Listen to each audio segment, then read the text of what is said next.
जहां हमने देखा था जो यान की फाइट हो रही होती है ड्रीम ब्रेकर के साथ। भाई बंदा काफी खतरनाक था, एल्यूजन में डाल देता था। जहाँ जो यान को तो काफी ऐसे एल्यूजन भी आए थे जहाँ पे जो यान की हार्ट बीट फास्ट हो गई होती है, क्योंकि जो यान ने देखा था फेंग फेंग और जिंग वो लोग लगभग मरने वाले हैं, लेकिन अपना ठरकी भी तो थोड़ा कम था। अपनी स्पिरिचुअल पावर का यूज करता है, लंका लगा देता है, बैरियर्स को तोड़ देता है। दुनिया में इकलौती सिर्फ एक ही चीज है जो यान को रोक सकती है, और वो है लड़की के पास उसका प्यार, ट्रू लव रोक सकता है जो यान को।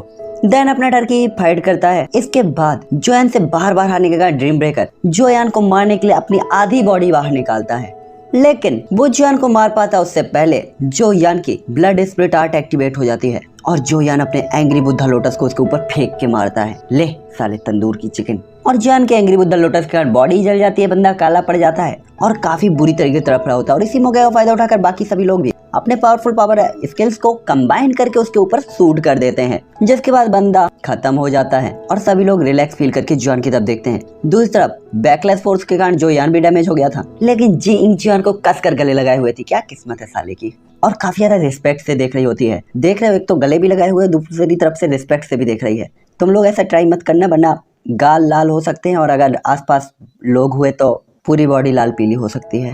कहते हैं ना, हम लड़के प्रपोज करें तो साला हम ठरकी, हम छपरी, हम बेवकूफ, हम घटिया इंसान, हम गंदे इंसान, हम बस 24 घंटे लड़कियां छेड़ते हैं। लड़कियां प्रपोज करें तो लड़के मानते ही नहीं कि उसने प्रपोज किया। ऊपर से बोला जाता है भाई तू किस्मत वाला है। क्यों भाई, हमारी इज्जत नहीं है? उसको भी छपरी बोलो। खैर छोड़ो, एपिसोड पे आते हैं। इस टाइम पे सभी लोग जोयान को देख रहे होते हैं। उन्हें पता था कि जोयान जब से इस कॉन्टिनेंट के अंदर आया उसने 1 मिनट भी आराम नहीं किया। या तो जोयान प्यूरिफाइन करता रहता था या कल्टीवेशन करता रहता था। बंदा अजीब ही मूडी इंसान था, जिसके कारण जो लोग ये जानते थे कि जोयान की पावर सिर्फ कम टाइम के अंदर 3 स्टार ऑडी पर पहुंच गई, उसमें सिर्फ जोयान का लक ही नहीं था बल्कि जोयान का हार्ड वर्क भी था। और इसे जिंग बहुत अच्छी तरीके से फील कर सकती थी। हाँ भाई, करेगी ही लड़की जो है। साथ ही सभी लोग हंसते हुए जोयान को देख रहे होते क्योंकि उन्हें पता था कि इस बार जोयान नहीं उन्हें बचाया है। तभी सभी लोग सिरलाते हुए कहते वास्तव में स्काई फायर की पावर तो काफी खतरनाक है रे बाबा। तभी जोयान थोड़ा सा एम्बेरस होते हुए कहता ओ बस ऐसे ही हो गया। जोयान को नहीं पता होता कि तारीफ में रिएक्ट कैसे करे, इसलिए बंदा थोड़ा सा सिर खुजलाते हुए एम्बेरस हो जाता है, मतलब शर्मा जाता है। तभी ले सालोंग जोयान की तरफ से कहते हैं मैं यंग मास्टर जोयान से बस इतना ही कहना चाहूंगा कि मैं जितनी आपकी तारीफ करूं उतना कम है। साथ ही सबसे इम्पोर्टेंट चीज, आपकी चोटें भी काफी ठीक हो रही हैं जल्दी से। तभी जिंग भी जोयान की चोटों के लिए टेंशन में आते हुए कहती है चलो हटो यहाँ से, यंग मास्टर जो को कोई पैसा नहीं करेगा, उन्हें अपनी पावर को रिकवर करने दो। जैसे जोयान भी अपने से लाते हुए कहता है ठीक है रे बाबा, मैं जाकर बैटल ग्राउंड को साफ करता हूँ, देखता हूँ कुछ काम का मिल जाए। वैसे ही मुझे ये काफी पसंद है, छिपे हुए ट्रेजर्स को ढूंढना। हालांकि तभी जोयान की बात को सुनकर फेंग फेंग कहता है अबे रोक, तुझे क्या लगता है तू अकेला ही इन चीजों को पसंद करता है? अरे मुझे भी बहुत पसंद है ये काम, मैं भी चलता हूँ ना।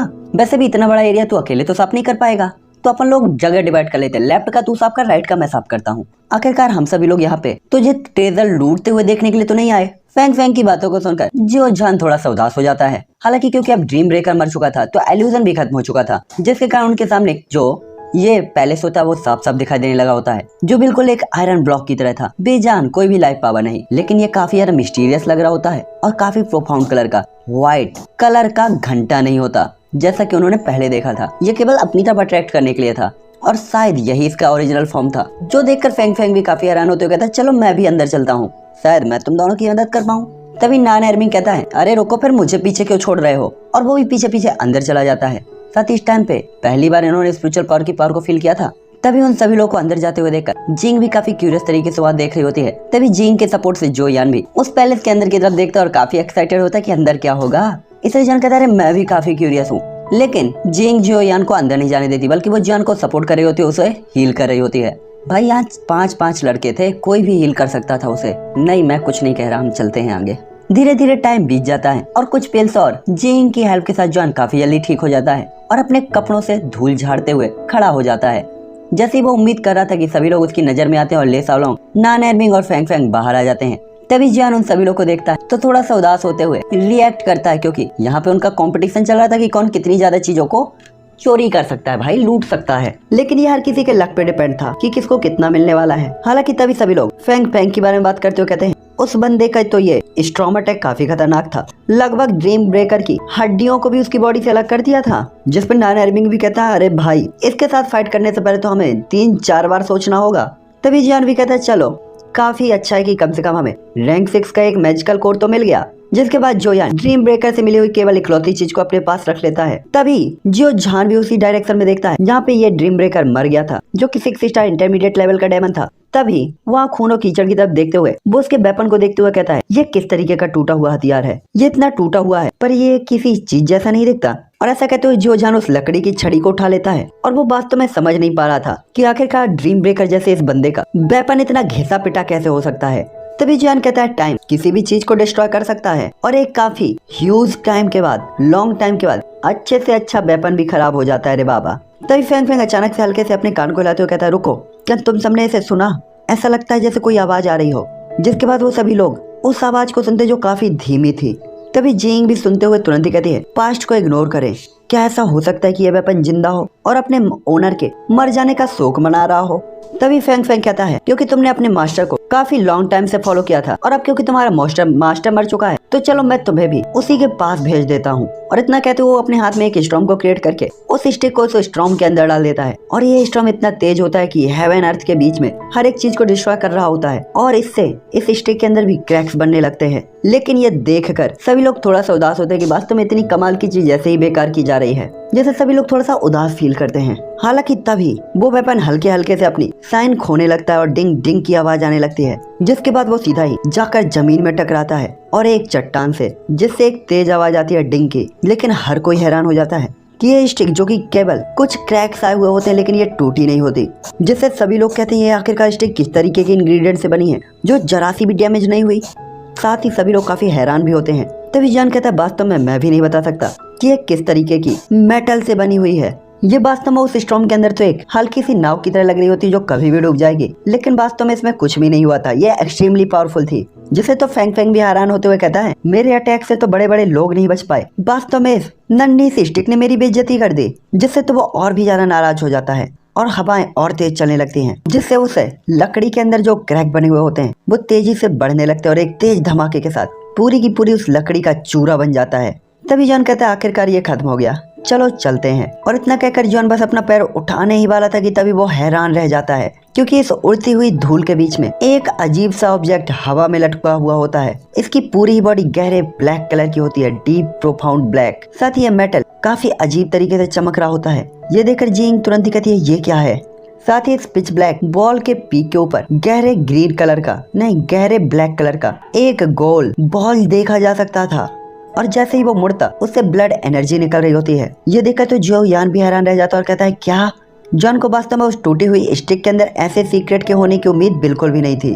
तभी जो जान हंसते हुए कहता है, वास्तव में हेवन आज हम पे मेहरबान है, ट्रेजर पे ट्रेजर दिए जा रहा है। जिसके बाद हर कोई जल्दबाजी में उसके करीब जाता है और उस चीज को देखते जो हल्की ब्लड की लेयर से घिरी हुई होती है, जैसे उसके अंदर कोई फ्लेम जल रही हो, जिससे अंदर की इविल सोल्स भड़क रही हो। और इसके कुछ मीटर की दूरी पर अजीब सी बेचैनी थी। तभी नान एरविंग कहता है, अफसोस की बात है कि इस ट्रेजर को देखने के बाद भी मेरे पास इसका यूज करने का कोई भी मौका नहीं। तभी फैंग फैंग कहता है, ये चीज एक्स्ट्रा ऑर्डिनरी है, लेकिन अफसोस की बात है कि ये काफी खतरनाक है। यदि अगर हम इसे लंबे टाइम तक रखते हैं तो ये हमारे मेंटल स्ट्रेंथ पे असर डाल सकती है, जिससे धीरे धीरे हमारी पूरी पर्सनालिटी खराब हो जाएगी। हम इसे बर्दाश्त नहीं कर सकते, ना ही हम इसे रख सकते हैं। आखिरकार ये दुनिया को भी नुकसान पहुंचाएगी, तो हमें इसे डिस्ट्रॉय कर देना चाहिए।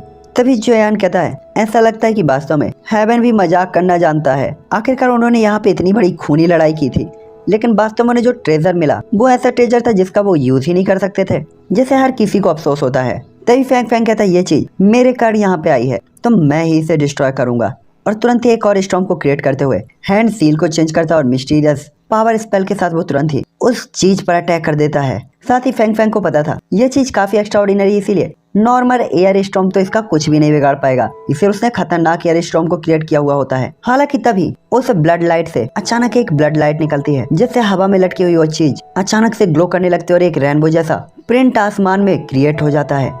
आसमान में चारों तरफ अंधेरा हो जाता है, हेवन और अर्थ के बीच पूरी तरीके से अंधेरा, जिससे जॉन और सभी लोग काफी हैरान होते हैं। वो देख सकते थे कि इसके बादों से अजीब सी चीज से काफी मिस्टीरियस सी लाइट निकल रही होती है और एक सक्शन फोर्स जो इस स्टॉर्म को जल्दी से अब्जॉर्व कर रहा होता है। ये देखकर तो हर कोई हैरान हो जाता है, उन्हें ट्रस्ट नहीं हो रहा होता कि वास्तव में ये अजीब सी दिखने वाली चीज स्टॉर्म की एनर्जी को अब्जॉर्व कर सकती है। साथ ही साथ इस ब्लड ऑब्जेक्ट के अंदर की जो इविल सोल्स होती है वो भी अपना निशान तेजी से खो रही होती है और इसका रंग फीका पड़ रहा होता है। जिसके बाद उन सभी के सामने सियान कलर का एक बो दिखाई देता है जो कि सियान क्रिस्टल से कंडेंस लग रहा होता है। ये देखकर जो जान कहता है तो वास्तव में इतनी खतरनाक एनर्जी के अंदर की चीज इस तरीके से दिखती है। साथ ही उसे ट्रस्ट भी नहीं हो रहा होता कि सियान क्रिस्टल से बना हुआ ये अजीब सा बिहेव वाला वेपन क्या कोई मिस्टीरियस चीज होनी चाहिए। साथ ही काफी ह्यूज क्वांटिटी में इस एयर एनर्जी को ऑब्जर्व करते हुए वो ऑब्जेक्ट थोड़ा सा कांप भी रहा होता है। साथ ही काफी ह्यूज क्वांटिटी में स्टॉर्म की एनर्जी को ऑब्जर्व करने के बाद वो तुरंत ही फैंग फैंग की तरफ उड़ने लगता है और फैंग फैंग के सामने आ जाता है। ये देखकर फैंग फैंग हैरान होते हुए उसे अपने हाथ से पकड़ लेता है। तो उससे जैसे ही वो अपने हाथ में पकड़ता है उसकी पूरी बॉडी के अंदर एक अजीब सी मिस्टीरियस पावर फैलने लगती है। उसकी जो एयर एनर्जी होती है वो और भी ज्यादा फास्ट हो जाती है और ऐसा लग रहा था कि वो आसपास की पूरी एयर को अपने हाथ से कंट्रोल कर सकता है। हाथ में क्रिस्टल स्टाफ को पकड़ते ही फैंग फैंग काफी ज्यादा हैरान भी होता है क्योंकि उसे लग रहा होता है कि वो अब अपनी एनर्जी को और अच्छी तरीके से समझ चुका है। साथ ही इसे पकड़ते ही वो खुशी से उछल पड़ता है क्योंकि इस स्टाफ की काफी सारी नॉलेज उसके दिमाग में आ गई होती है जिससे उसे पता चलता है कि इस क्रिस्टल स्टाफ का नाम क्रिस्टल बेंड एज है। साथ ही ये बेंड एट्रीब्यूट की क्विक को काफी अच्छी तरीके से सपोर्ट करता है और इसकी स्पीड को काफी गुना बढ़ा देता है। साथ ही क्रिस्टल स्टाफ का फैंग फैंग के मुंह से इंफॉर्मेशन सुनने के बाद सभी लोग काफी ज्यादा खुश होते हैं और फैंग फैंग को हर कोई बधाई भी देता है क्योंकि इससे अब फैंग फैंग और भी ज्यादा स्पीड से अपने स्किल्स को कास्ट कर सकता था। जिसमें से जॉन सबसे पहले कांग्रेचुलेशन कहते हुए कहता है फैंग फैंग तुम्हें बहुत बहुत कांग्रेचुलेशन। आखिरकार टीम की ताकत जोयान की ताकत थी और अगर टीम स्ट्रांग हो रही थी तो जॉन ऑब्वियसली खुशी होगा। तभी जिंग भी तुरंत ही कहती है ये स्टाफ सच में काफी सुंदर है और पिछली बारी बेकार स्टाफ से तो काफी अलग है। साथ ही आखिरकार जिंग एक लड़की थी तो अच्छी और सुंदर चीजों के प्रति अट्रैक्शन तो होता ही है, इसलिए बटर और मिस्ट जैसी इस धुंधली स्टाफ को देखकर उसे काफी अच्छा लगता है। साथ ही उसे थोड़ा सा जेलसी भी फील होती कि ऐसी चीज मेरे पास क्यों नहीं है। साथ ही यहाँ पे जितना बड़ा जोखिम होता था प्रॉफिट भी उतना बड़ा होता था, ये तो नॉर्मल सी बात थी। इसलिए रास्ते में हालांकि काफी ज्यादा कठिनाइयां तो आई थी लेकिन मिलने वाले प्रॉफिट भी काफी अच्छे थे और यहाँ पे ले साओलोंग भी काफी ज्यादा खुश होते हैं फैंग फैंग के लिए। तभी जोयान और बाकी सभी लोग ले साओलोंग की तरफ देखते हैं जो की आसमान की तरफ देख रहे होते हैं। तो वो सभी लोग हैरान होते हैं क्योंकि अब वो तीनों देख रहे होते हैं तीसरे किले की तरफ जो कि पहले तो अच्छे से नहीं दिखाई दे रहा होता लेकिन अब धीरे धीरे साफ साफ दिखाई देने लगा था, मानो जैसे पर्दे की लेयर ओपन हो रही हो। वो धीरे धीरे सभी की आंखों के सामने अपेयर होता है। तभी फैंग फैंग भी अपनी हाथ की क्रिस्टल बेंड एज के साथ खेलना बंद करते हुए कहता है ये क्या है और दूसरे पे बचे हुए आखिरी पैलेस की तरफ देखता है। ये पैलेस हजारों फीट ऊंचा था, आसमान के ऊपर उड़ रहा था। साथ ही इसके बाहर हल्का सा दिखाई देने वाला गेट हजारों फीट ऊंचा होता है जिसपे एक जानवर का सिर बना हुआ होता है जो काफी खतरनाक लग रहा होता है क्योंकि इस विशाल जानवर के सिर के ऊपर 9 बड़े बड़े सींग होते हैं, 2 तेज काले और काफी शार्प होते हैं। उसके ब्लडी मुंह के अंदर काफी लंबे लंबे दांत थे। तभी जॉन अपनी भौं को सिकोड़ते हुए कहता है ये है और जॉन याद करता है ये कौन सा बीस्ट होना चाहिए। जिसके बाद जॉन अपनी पूरी लाइफ में सारे बीस्टों को याद करता लेकिन उसने ऐसे बीस्ट के बारे में ना कभी सुना था ना कभी देखा था। इसलिए जॉन अपनी घबराहट और उम्मीद को ले साओलोंग की तरफ मोड़ देता है। तभी ले साओलोंग भी पलक झपकाते हुए इस पैलेस की आइकॉनिक और मिस्टीरियसनेस को देखकर हैरान रह जाते हैं। जिसके बाद वो स्माइल करते हुए कहते हैं क्या तुम्हें भी नहीं पता, ऐसा जॉन ले साओलोंग से कहता है। तभी ले साओलोंग तुरंत ही हेल्पलेस तरीके से उसे देखते हुए कहता है आपको क्या लगता है क्या मैं सब कुछ जानता हूँ? अब मैं भगवान थोड़ी हूँ लेकिन फिर भी ऐसा लगता है कि ये जानवर, इसके बारे में मैंने कुछ र्यूमर सुने हैं, ये फैंग फैंग कहता है। जिसके बाद वो कहता है जब मैं ट्रेनिंग कर रहा था तो मैंने एक ओल्ड मैन को इसके बारे में बात करते हुए सुना था। हालांकि ओल्ड मैन द्वारा बताए गए बीस्ट की जो इंफॉर्मेशन थी वो काफी डिटेल में तो नहीं थी लेकिन उसके सिर पे भी 9 सींग थे, बिल्कुल इस स्टैचू के जैसे ही। साथ ही उस बीस्ट का नाम रोरिंग ब्लैक है जिसे जायंट बीस्टों के बीच में सबसे फेयरलेस बीस्ट कहा जाता है जो कि काफी ज्यादा लंबे, स्ट्रॉन्ग और खतरनाक हैं। साथ ही अगर ये नाराज हो जाएं तो ये काफी क्रूअल होते हैं और इनसे फाइट करते समय आप केवल डू जियान लेवल के वॉरियर के ऊपर ही उम्मीद रख सकते हैं, बाकी कोई भी इनका मुकाबला भी नहीं कर सकता। तभी सभी लोग हैरान हो जाते, उनका तो मुंह खुला का खुला रह जाता है। तभी फैंग फैंग कहता है ज्यादा चौंको मत, अभी मैंने बात कंप्लीट नहीं की। हालांकि रोरिंग ब्लैक वेनरेबल काफी ज्यादा पावरफुल है लेकिन हमारे लिए एक चांस भी है क्योंकि रोरिंग ब्लैक वेनरेबल की जो स्किन होती है वो काफी ज्यादा हार्ड होती है, यहाँ तक कि पावरफुल अटैक्स, स्वॉर्ड्स और वेपन से भी ये काटी नहीं जा सकती। साथ ही उसकी बॉडी या स्किन से बना हुआ इनर आर्मर उसी के कंपैरिजन के बीच की स्किन के आर्मर से कई गुना ज्यादा स्ट्रॉन्ग होता है। तभी जॉन कहता है तो फिर चलो हम इसे करीब से देखते हैं। जिसके बाद सभी लोग कंधे से कंधा मिलाकर एक साथ खड़े हो जाते हैं और किले की तरफ चलने लगते हैं। साथ ही जोयान के गाइडेंस में भीड़ एक दूसरे को देखते हुए सैकड़ों मील की जर्नी को स्टार्ट कर देती है। साथ ही यहाँ पे जाते हुए उन्हें ऐसा लग रहा होता है जैसे ये कोई मिस्टीरियस वर्ल्ड हो जो पिछले के 2 पैलेस से बिल्कुल तरह से अलग था। और यहाँ पे जमीन जहाँ हर इंच खून से लाल होती है, तो यहाँ अतीत में हड्डियों के ढेर भी काफी सारे होते हैं। साथ ही इस किले के नजदीक आते आते जो है ना बाकी सभी लोगों की आंखें बिल्कुल बिजली की तरह हो गई होती है, जो चारों तरफ के एरिया को स्कैन कर रही होती हैं, क्योंकि यहाँ पे लगभग सब कुछ बिल्कुल शांत होता है। घर घर आती हुई केवल हवा की आवाज सुनी जा सकती थी, लेकिन तभी अचानक से पैलेस के अंदर से जोरदार रोर की आवाज आती है और उसके कुछ ही सेकंड बाद सन मून हल्के से झिलमिला जाते हैं और एक दम घोटने वाला औरत चारों तरफ फैलने लगता है और एक काफी जाइंट शैडो सीधा ही आसमान की तरफ बढ़ने लगती है, जिसके सामने तो जॉन और बाकी सभी लोग काफी ज्यादा छोटे होते हैं, जिससे जॉन तुरंत ही कहता है जल्दी करो और आगे बढ़ो। जिसके बाद वो तुरंत ही एक सेफ डिस्टेंस को क्रिएट करते हैं और एक फॉर्मेशन के साथ वहाँ पे खड़े हो जाते हैं और ब्लैक शैडो की तरफ देखते हैं। तभी धुआं और धूल धीरे धीरे गायब होती है और आसमान में ब्लैक शैडो दिखाई देने लगती है। साथ ही रात का एक मिस्टीरियस एटमॉस्फेयर होता है और चारों तरफ हल्की सी एक ब्लैक मिस्ट छाई हुई होती है, लेकिन फिर भी करीब से देखने पर ये किले के अंदर के उस सिर के जैसा ही लग रहा होता है, जहाँ इस बीस्ट की रेड आंखें, सिर पर 9 हॉर्न, दांत नुकीले होते हैं और इसकी स्ट्रॉन्ग फिजिकल स्ट्रेंथ से काफी ज्यादा इनविजिबल सा प्रेशर निकल रहा होता है, जो कि बाकी सभी लोग भी फील कर सकते थे। जैसे जॉन और बाकी सभी लोग हेल्पलेस होकर फील करते हैं कि आसपास का जो टेम्परेचर है वो काफी ज्यादा गिर गया है, एयर काफी ज्यादा कोल्ड हो गई है और उन्हें ऐसा लग रहा होता है जैसे उन्हें बर्फ के केव के अंदर फेंक दिया गया हो। हालांकि तभी आसमान में वो ब्लैक शैडो अपना सिर थोड़ा सा नीचे झुकाकर अपने सामने के छोटे बच्चों की ओर देखती है। साथ ही वो काफी देर तक शांत रहती है, जिससे आसपास का जो एटमॉस्फेयर होता है वो भी लगभग शांत हो जाता है। साथ ही इस सन्नाटे में जोयान और बाकी सभी लोग को तो ऐसा लग रहा होता है जैसे उनके दिल को चीरा जा रहा हो। साथ ही इस टाइम पे ऑटम के मौसम में भी उनके चेहरे से पसीने की बूंदें टपक रही होती हैं। हालांकि यहाँ पे अगर वेपन्स और अटैक की फाइट होती तो उन्हें कभी भी डर नहीं लगता, लेकिन अपने सामने की इस मिस्टीरियस चीज के सामने वो लोग काफी ज्यादा प्रेशर फील कर रहे होते हैं और साथ ही उन्हें काफी पावरलेस भी लग रहा होता है। तभी जॉन कहता है इस तरीके से टाइम बर्बाद करना बिल्कुल भी अच्छा सोल्यूशन नहीं है। हालांकि हम अपने ओपोनेंट की पावर को नहीं जानते, लेकिन अगर ये इसी तरीके से कंटिन्यू रहा तो हर कोई अपना कॉन्फिडेंस लूज कर देगा, जिससे जोयान तुरंत खुद को कंट्रोल करते हुए अपने टीममेट्स की तरफ देखते हुए तुरंत ही उन्हें आंखें मारता है। साथ ही इल्यूजन के अंदर लाइफ और डेथ को फील करने के बाद सभी लोग काफी ज्यादा क्लोज आ गए होते हैं और सब कोई एक दूसरे के इशारों को काफी अच्छे से समझने लगे होते हैं। इसलिए जॉन के मात्र इशारे से ही सभी लोग हर एक चीज को अच्छे से समझ जाते हैं। इस टाइम पे इन सभी को पता था कि उनके सामने की ब्लैक शैडो काफी पावरफुल है और उसके आते ही यहाँ पे हर किसी का कॉन्फिडेंस ढेर हो गया होता है, लेकिन ये बैठकर मरने का इंतजार तो नहीं कर सकते थे। इसीलिए ये युद्ध करने पर जोर देते हैं कि चलो भाई फाइट करके देख लेते हैं, जिसके कारण सभी लोग अपने अपने वेपन्स को काफी ज्यादा कसकर पकड़ लेते हैं।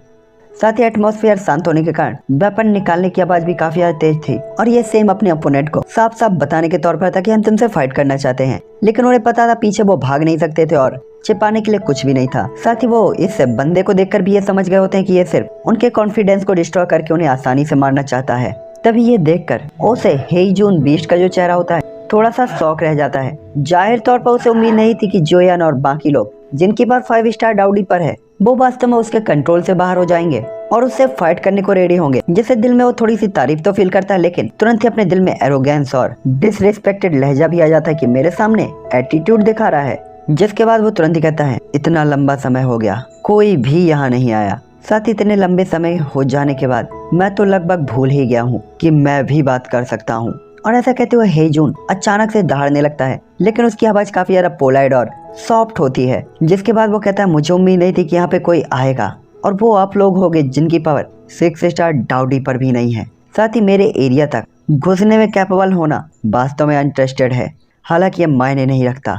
और ऐसा कहते हुए हेजून अचानक से कुछ याद करता है और उसका लहजा काफी कोल्ड हो जाता है। दोस्तों बाकी कोई भी हैरान नहीं होता, क्योंकि उन्हें पता था कोई भी बीस्ट 5 स्टार डाउडी तक पहुंचने के बाद ह्यूमन लैंग्वेज बोल सकता था। साथ ही पिछली 2 मेंशंस के जो ये बीस्ट थे वो काफी लॉन्ग टर्म तक सील रहने के कारण भूल गए थे कि वो भी बात कर सकते हैं, इसीलिए उनमें से किसी ने भी बात नहीं की थी। लेकिन ये रोअरिंग ब्लैक बेन रेबल इसे बोलते हुए सुनकर जोयान और हर कोई थोड़ा सा तो हैरान होते हैं। दूसरी तरफ जोयान काफी ज्यादा अलर्ट हो जाता है और गोल्डन सील्ड को ओपन कर लेता है और सभी को अपने पीछे कर लेता है। साथ ही फेंग फेंग और बाकी सभी लोग जोयान को प्रोटेक्ट करने के लिए उसके आगे होते हैं और इसके बाद जोयान होता है। दूसरी तरफ गरजती हुई ब्लैक स्टैचू पहाड़ के ऊपर खड़ी हुई होती है, जिससे लोगों को काफी खतरनाक एहसास हो रहा होता है। जिसके बाद वो तुरंत ही कहता है कोई फर्क नहीं पड़ता, तुम्हारे पास क्या है क्या नहीं, चींटियां सिर्फ चींटियां होती हैं। ये जगह हजारों सालों से खामोश है, इस जगह का इस्तेमाल अब नहीं किया जाना चाहिए, क्योंकि अगर एक बार इस जगह का इस्तेमाल हुआ तो ऐसा फ्यूचर में भी होगा। इसीलिए इस खेल को यहीं खत्म कर देना चाहिए। और ऐसा कहते हुए ब्लैक वेनरेबल बीस्ट का जो लहजा होता है वो अनकंट्रोल और ईगोफुल हो जाता है और वो जियान और बाकी लोगों को बिल्कुल भी सीरियसली नहीं लेता,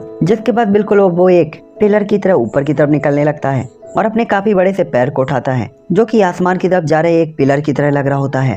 साथ ही वो पैर जब भी नीचे की तरफ रख रहा होता है तो एक काफी तेज वैक्यूम क्रिएट हो रहा होता है, जिससे आसपास उस एयर के प्रेशर से सभी पत्थर चट्टानें डिस्ट्रॉय हो रही होती हैं। हालांकि रोअरिंग ब्लैक जून बीस्ट और जोयान लोगों को यहाँ पे एनिमी नहीं माना जा सकता था, क्योंकि रोअरिंग ब्लैक जून बीस्ट केवल अपनी एक किक के साथ काफी पावरफुल लोगों को मार सकता था, स्पेस क्रैक कर सकता था, जबकि जोयान और बाकी सभी लोग इतने पावरफुल नहीं थे। जिसके बाद वो रोअरिंग ब्लैक बीस्ट हैरान होते हुए अपने नीचे के लोगों की तरफ देखते हुए कहता है दुर्लभ क्षण को समाप्त करने का टाइम आ गया था। लेकिन जोयान और बाकी सभी लोग को देखते हुए उसकी आंखें थोड़ा सा कंफ्यूज होती हैं और थोड़ा झिझक भरी होती हैं। जिसके बाद वो हल्के से अपने कदम को थोड़ा सा रोक लेता है, लेकिन जोयान और बाकी लोग के लिए तो ये अर्थहीन था, क्योंकि उन्हें पता था ये पैर अगर नीचे आया तो रिजल्ट नहीं बदलेगा, वो लोग चटनी बन जाएंगे और कोई भी उससे डॉच भी नहीं कर सकता था। जिससे सभी लोग कहते हैं कितनी खतरनाक बॉडी पावर है। ले सालों को सभी लोग काफी ज्यादा हाँपने लगते हैं।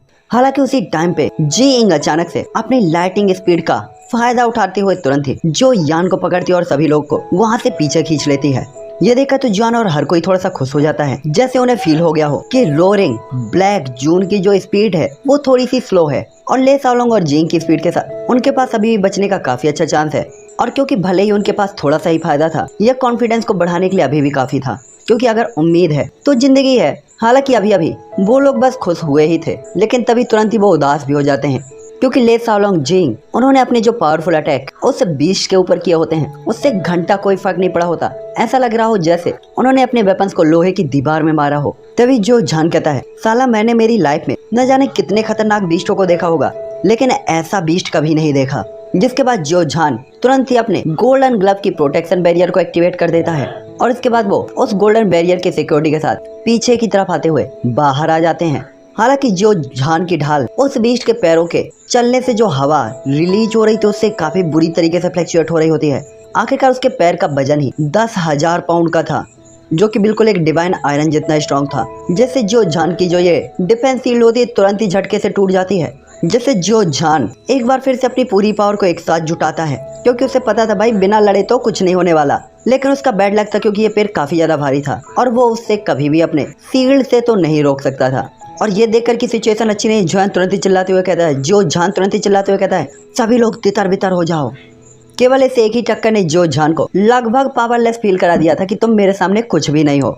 साथ ही जिस डिफेंस पे उसे गर्व था वो रोअरिंग ब्लैक जून या जून और बेनेरेबल एक ही है, तो जून ही हम बोलते हैं, ब्लैक जून के सामने जरा सी भी काम की नहीं थी। साथ ही उसे पता था ये टाइम बहादुर बनने का बिल्कुल भी नहीं है। सबसे इम्पोर्टेंट बात है यहाँ से सेफ निकलना और अपने साथियों को बाहर निकलने देना। जो जान के कमिटेड बिहेवियर में निराशा के संकेत को देखकर जो यान भी समझ जाता है कि जो जान क्या सोच रहा था। इसलिए जॉन तुरंत ही हल्का सा उदास होते हुए अपने हाथ को हिलाता है और सभी को तितर बितर होने को कहता है, जिससे जॉन और बाकी के लोग तुरंत ही बिजली की बोल्ट की तरह यहाँ से तितर बितर हो जाते हैं और उस बड़े से पैर के पहुंच से एक सेफ डिस्टेंस क्रिएट कर लेते हैं। उसी टाइम पे फैंग अपनी एक चाल चलता है और अपनी क्रिस्टल स्टाफ जेड को हल्का सा स्लैश करता है, जिससे एक डिवाइन लाइट साइन होने लगती है, जिससे बवंडर में हवा का एक एयर पिलर कंडेंस होता है जो आसमान को छेदते हुए आगे की तरफ बढ़ने लगता है,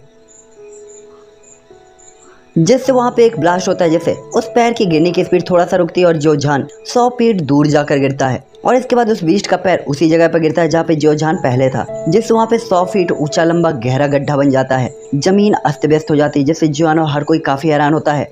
हर किसी का दिल सिकुड़ गया था, उन्हें पता चल गया था कि यहाँ पे जीतना बहुत मुश्किल है।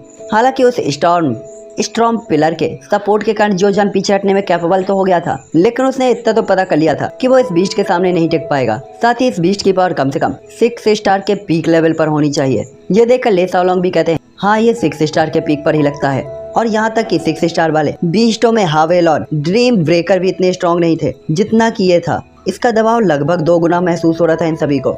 दूसरी तरफ रोअरिंग ब्लैक जून को उन लोगों को पकड़ने का मौका नहीं मिला। ये देखकर वो जॉन बाकी सभी लोगों को काफी उदास तरीके से देखता है। साथ ही काफी हैरान भी होता है कि 5 स्टार डाउडी लेवल का वॉरियर जो कि केवल चींटियों की तरह था, वास्तव में उसके पैरों के नीचे से बच सकता था।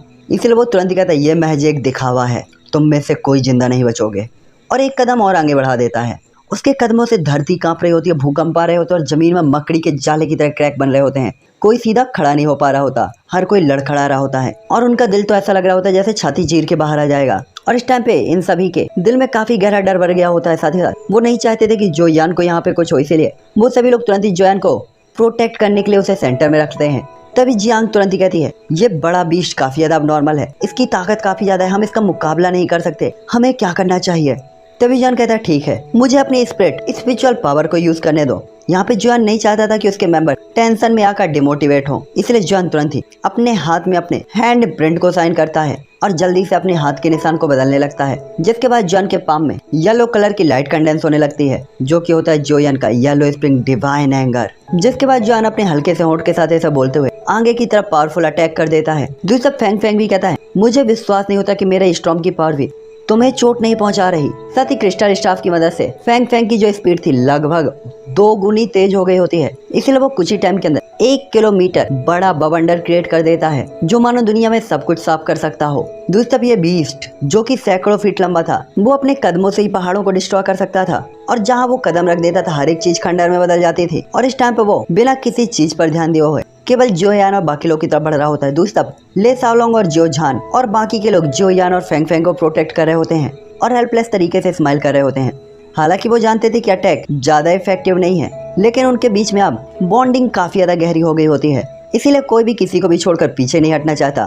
तभी ले साओलोंग बड़बड़ाते हुए कहता है, मुझे उम्मीद है यंग मास्टर जी और फेंग फेंग का झटका काम करना चाहिए। तभी वो बीस्ट तुरंत ही कहता है, पावरफुल एनिमी डरावना नहीं होता, बल्कि डरावना एनिमी वो होता है जिसकी कोई वीकनेस ना हो।